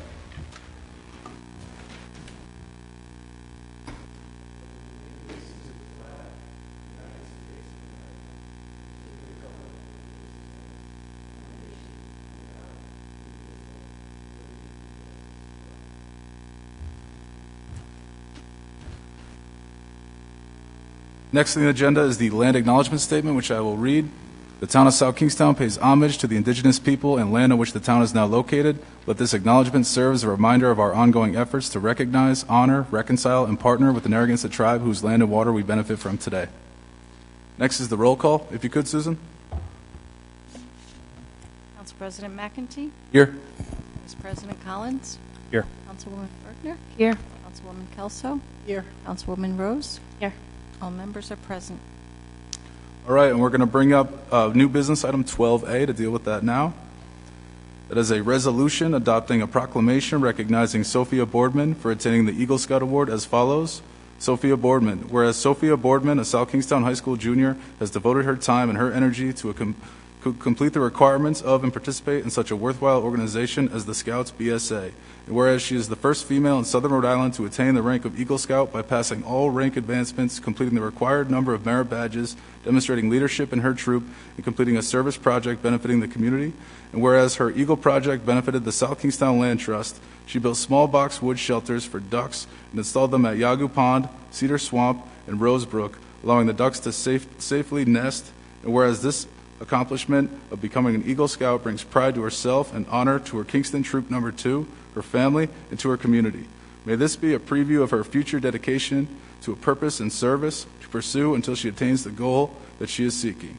Now, therefore, we, the Town Council of the Town of South Kingstown, do hereby extend our congratulations for a job well done and best wishes for success in all future endeavors.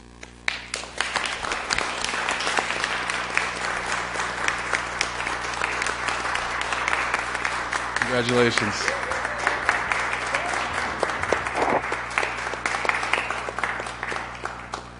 Very impressive.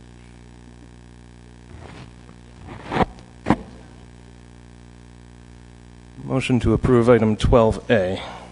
Second. We have a motion and a second. Any discussion? Anyone opposed? All right, that motion passes. Congratulations.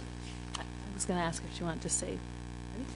Sophia, if you'd like to speak, we'll give you the opportunity. Obviously, no You don't pressure, have but to. You didn't want to say if you want. congratulations again. That's going to bring us to item 4, which is the approval of minutes of previous meetings. Motion to approve items 4A and B. Second. We have a motion and a second. Any discussion? Anyone opposed? All right, that motion passes. It's going to bring us to 5, consent agenda. Motion to approve the consent agenda. Second. We have a motion and a second. Any discussion? Anyone opposed? All right, that motion passes. That's going to bring us to licenses. 6A, a resolution granting a miscellaneous peddler's license to Lauren Scowcroft, doing business as Buttercup the Flower Truck. Application by Lauren Scowcroft of Riverdale Drive, Narragansett, Rhode Island. Come on up. Yeah. Hello. Hello. Welcome, Lauren. And feel free to just tell us what this is all about. Yeah, so I started my own small business. It's a mobile flower truck, and the idea is to be able to pop up around town. So I already applied with Narragansett, and I was approved with them.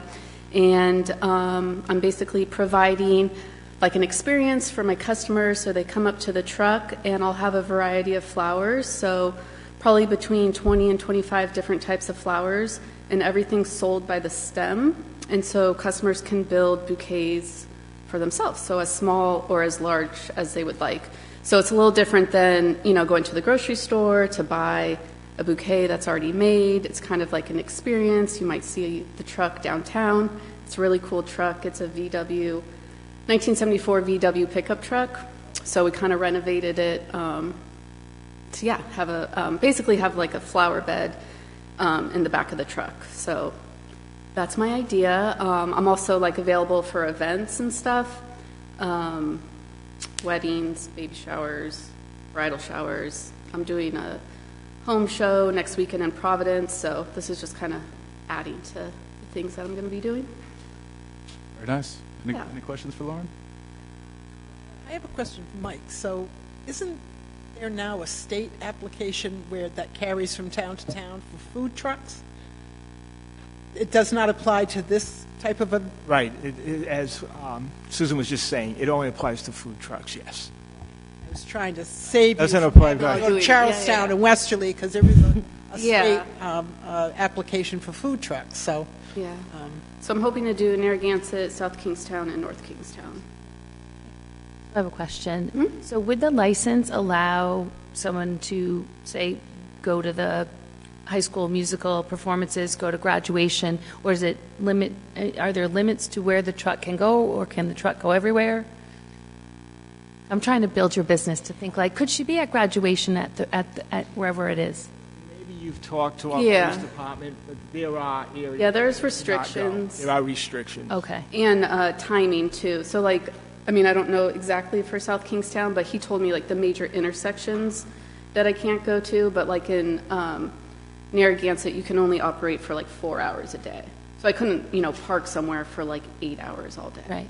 And I also have a full-time job, so right now, this is just, like, weather dependent, and then also maybe just Saturday mornings, Sunday mornings. It's not going to be, like, an everyday thing. I just was thinking, like, National Honor Society or Honors Night, whatever happens, like, if you could be at the high school parking lot so that those parents who are at the last minute. Yeah, he just said specific intersections, so I guess I'd have to do Oh, cool. Yeah. So all those things. Yeah. I was always behind. That's why I would appreciate that. As a parent who always forgets the flowers for their child, I will personally send you the school department's calendar for those activities. Yes. That would be awesome.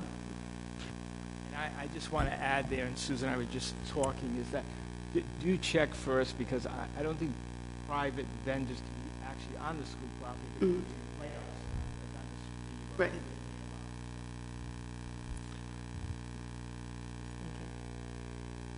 I think it's a great idea for a lot of people. Do I hear a motion? Motion to approve item 6A. Second. We have a motion and a second. Any more discussion? Anyone opposed? All right, the motion passes. Congratulations, and we look forward to seeing your business around town. Thank you. Appreciate it. It's going to bring us to public hearing item 7A, a public hearing continued from December 13, 2021, January 10, February 14, February 28, and March 14, 2022, relative to an application for renewal of a license to keep and sell alcoholic beverages in South Kingstown in accordance with the general laws of 1956 as amended as follows. Class T legitimate theater liquor license.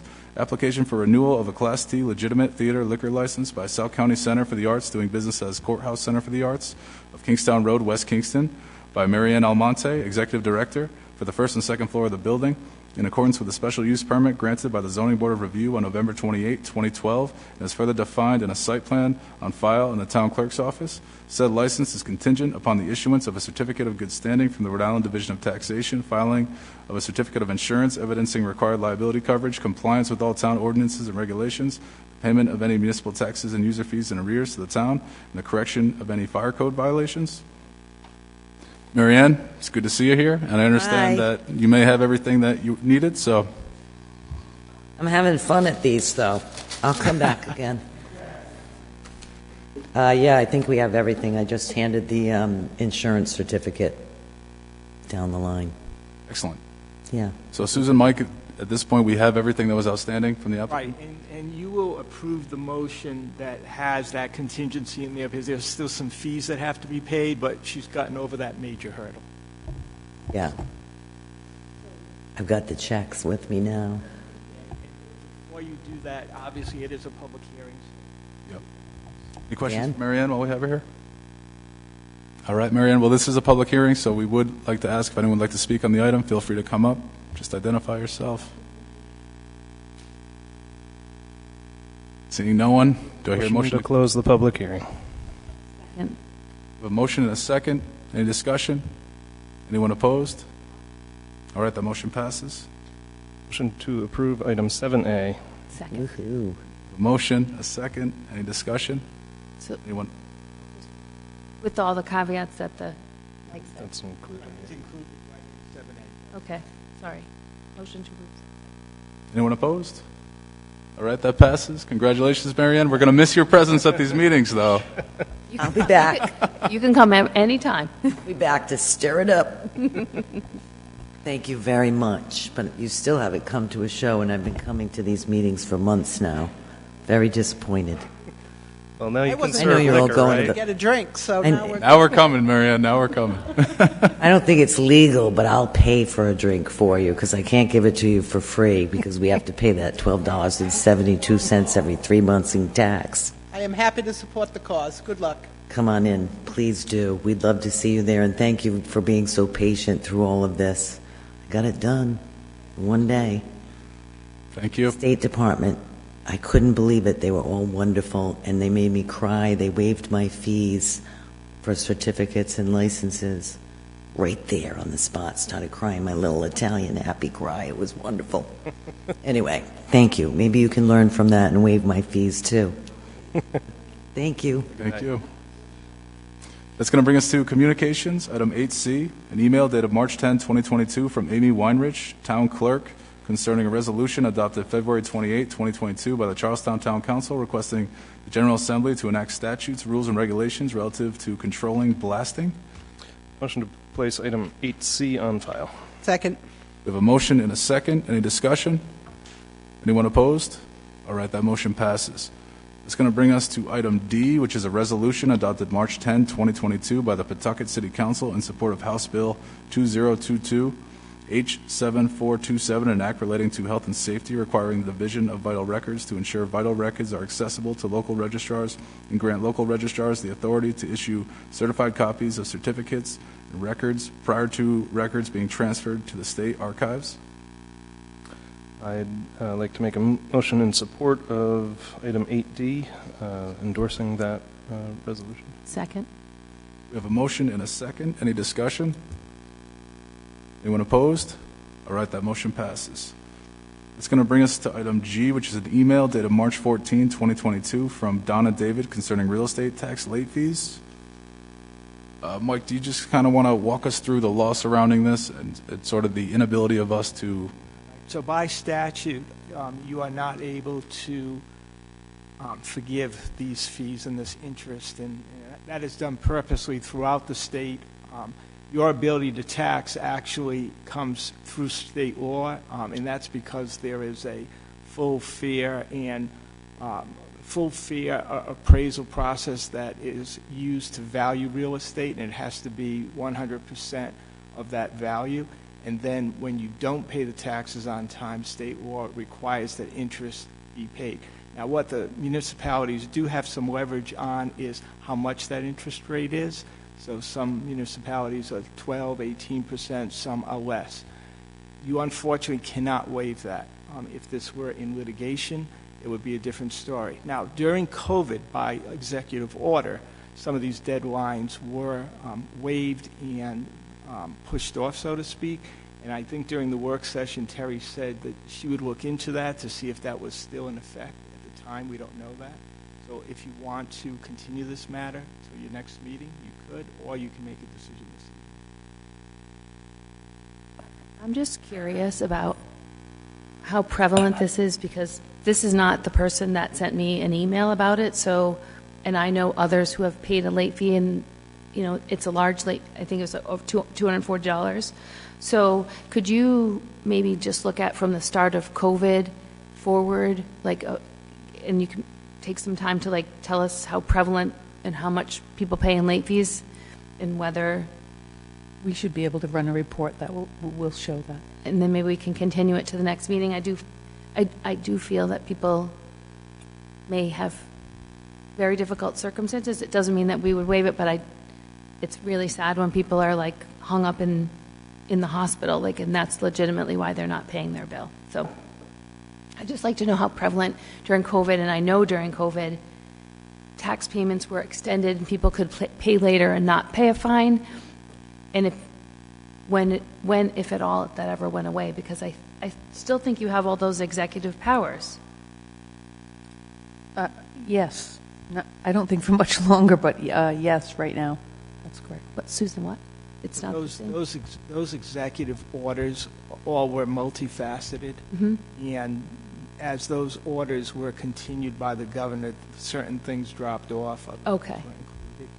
So it may have dropped off.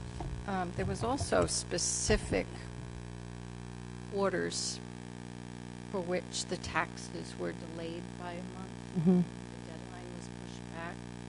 And also, if you'll recall, last June, the tax resolutions and collection policies that you adopted changed the grace period from, it was 14 or 16 days to a full 30 days after the first date that the tax is actually due. So the grace period has been extended. So less people should be making late tax payments simply because being given an extra 2 weeks' time in which to do so without penalty. Thank you, Susan. I also just want to mention quick, I know that as of March 14th, the Homeowners Assistance Fund has closed its application period, but for anybody who may be watching or listening, keep an eye to see if they reopen that once they start getting through the applications that they already have on file. You can apply for assistance, or you could have applied for assistance with back taxes, anything related to home ownership. So I would definitely recommend that people keep an eye out to see if they open that back up, or if there is a similar program that might be able to assist. So I'm just looking at the web page. I don't know, there's an FAQ, maybe from, I don't know where I got here, but it does say first quarter due August 1 to August 31st, delinquent after August 31st. So maybe people are misunderstanding and thinking it's due on the 31st. Oh, I paid on September 2nd, but then it is 32 plus days late. Do you see? Like, that could be the confusing piece. Do you see what, like, there's the range and they think it's due by the 31st and then the grace period, but really it's due on the 1st and you're using the 30 days in August as the grace period. That might be the misunderstanding. I don't know. It's just interesting to me that it's coming up. Could we change the FAQ to make it more clear? So I will clarify, because I do have a memo here from the tax collector. So there's actually a 1 month when the late notice goes out. For instance, in March, it went out on March 8th. It specifies a due date of April 8th, allowing individuals the courtesy of approximate month to make a payment without additional interest accrual. So there is that extra month.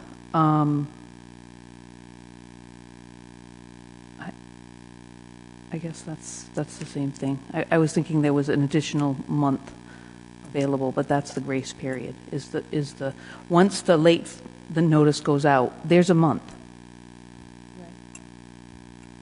Right. We can try to clarify that on the FAQ. I would just have someone who doesn't normally look at that page just take a look to see that it's conveying that they're really due on August 1st, November 1st, and February 1st, and May 1st, and not August 30. You know, I think people are paying them on the last day before it's delinquent, thinking that you have 30 days after that. I don't know. So as far as this item, we could table it, we could vote on it, we could have the town manager get back to us at the next meeting in the town manager's report as to the different things we've asked her. I'd just like to know delinquencies during COVID, what that is, you know, whether it's real estate, whether it's car, whether it's sewer, water, and then just to gauge where the issues might be. We can do that. So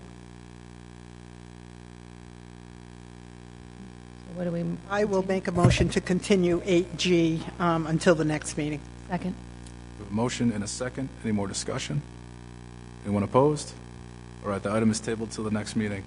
It's going to bring us to item I, which is an email dated March 18, 2022, from Michael Foley requesting the town fly the Ukrainian flag for a week in support of the Ukrainian people. Terry, can you speak on this? I know that we had this up, I think, last Friday. Yes, the town had a ceremony at the South Kingstown Police Department to raise the Ukrainian flag. Mr. Foley donated the flag to be flown for a week, and our police department was nice enough to do the flag raising ceremony. We had Mr. Foley there with his wife and some members of the community as well to recognize the flag raising in support of the Ukrainian people in the country of Ukraine.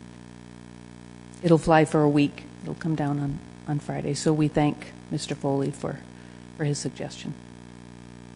Thank you, Terry. Possibly a suggestion, sending a letter. Thank you, Ann. Motion to approve item 8I and direct the town staff to thank Michael Foley for providing the flag and assisting in the ceremony that was held on March 25th. Second. We have a motion and a second. Any discussion? Anyone opposed? All right, that motion passes. It's going to bring us to item 9, comments from interested citizens. If anyone in here would like to speak, feel free to come up. I just ask that you identify yourself. All right, seeing none. Oh, wait, we got somebody. All right. 2 times in one night. Hi, Chris Iredale, Wakefield. I'd like to just reflect back to the public information session on EMS. A lady that was here that said that 3 people complained and stopped that. We all know we sat through enough meetings here in chambers and on Zoom to know that's not true. I'd like to also add that as a taxpayer in this town, my hat is off to Terry and whoever helped her, that EMS facility is funded with no taxpayer dollars. Thank you. Thank you. Anyone else here tonight like to come up? All right, seeing none, we'll keep moving. That brings us to the town manager's report. Just a couple of items on my report that I would point out. Item D is a letter from our Director of Planning on behalf of the Planning Board that went to the state with regard to the prohibition of single-family zoning. It actually made it into the Projo as well, so that did get on the record at the state level. I don't know where that is quite yet in the legislative process, but the town did send that from the Planning Board and in opposition to that legislation. Also, I just want to make sure the council is aware that I have appointed Deputy Chief Alfred Bucco as the interim Chief of Police for the town of South Kingstown. He's here with us this evening and will be here with us until the new town manager comes in and we go through a process for a permanent police chief. So I'd like to thank Interim Chief Bucco for stepping up to fill that role. And one other item, the council did receive an email from me today with information that was requested with regard to the revaluation process and some detail on the breakout of the properties, the revaluation, and some sample scenarios to further detail how the options would play out in terms of tax rates. Will that be posted for the community to see, your memo that we were just sent? I can certainly post that. Okay. It's nothing. Yeah, I just was asking. Yes. Great. I have something. So last week when we approved the preliminary budget, we put $15,000 towards the museum. I can't remember that. It's not History Center. Yeah, the history Center. in Kingston. And I was thinking about it for a little bit after that. because I read that there's a bunch of grants from the Rhode Island Foundation that people can apply for, and they're due on March 31st, which had me wondering, what if an entity applied for multiple grants and they got 2 grants for the same thing? What happens then? Like, how would we know, like, we're giving $15,000 for their roof, and they're also doing a similar grant, and they get that approval from the Rhode Island Foundation? What happens then? Typically, when organizations are applying for grants, they'll use matching funds. So they're not.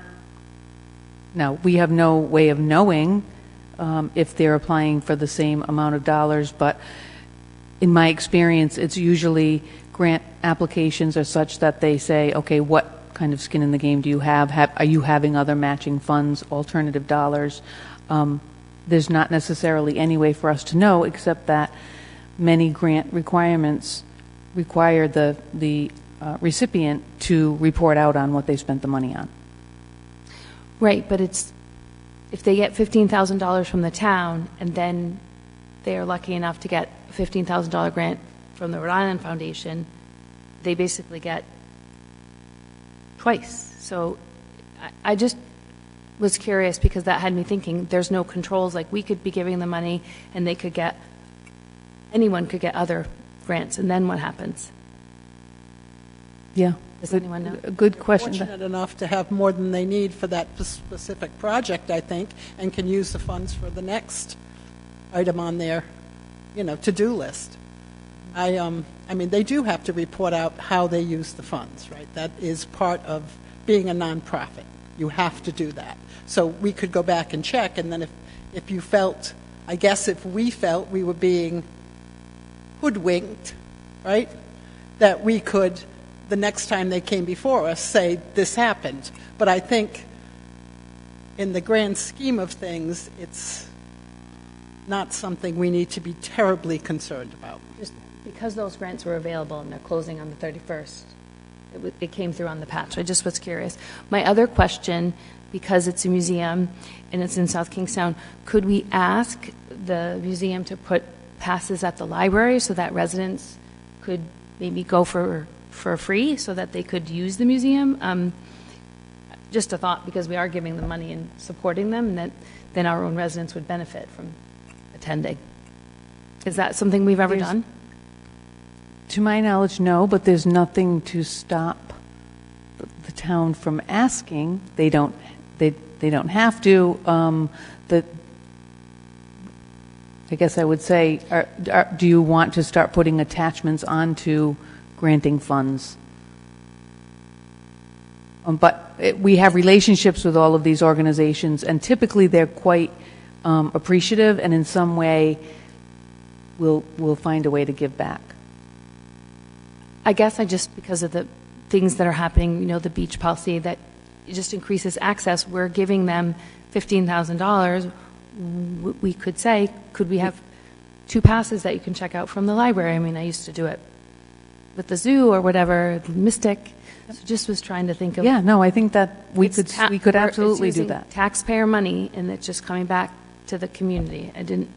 It's the only one that's like an admission. I don't know that they have an admission fee, or I believe it's more of a resource for the community. So, like, if somebody thought that in their archives they had some documentation that was that they wanted to gain access to, they could email them, go knock on the door and ask if they could look at it. And I don't think there's any charge for that. They probably charge if you want to copy something. I think it's not like the museum that was in town. I think it's still in town, right? Yeah, in the PCL. But that's got a different name too. I don't know. They all change over. Museum of Culture. Yeah. Museum of Eastdale Museum of Art and Culture. Culture, that Right. Anyway, I don't think the History Center has a admissions fee that we would. We can check, and if it does, and if they have passes, we can certainly. I'm just ask. Thinking that people are giving their money to that, and that maybe someone would. I don't know.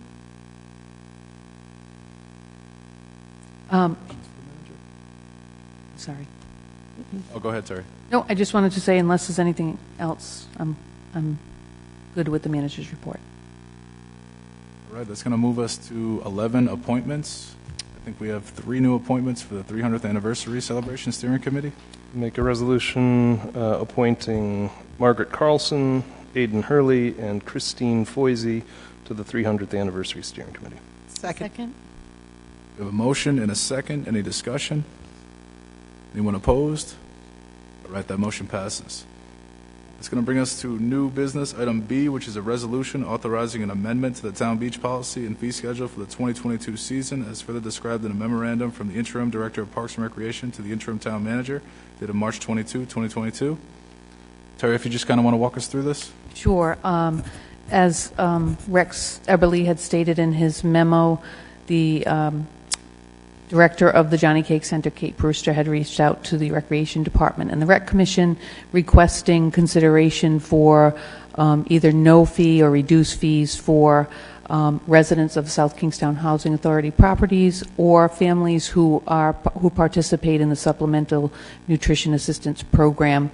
The Rec Commission did take it under consideration. They had some discussion about it. Ms. Brewster was at the meeting.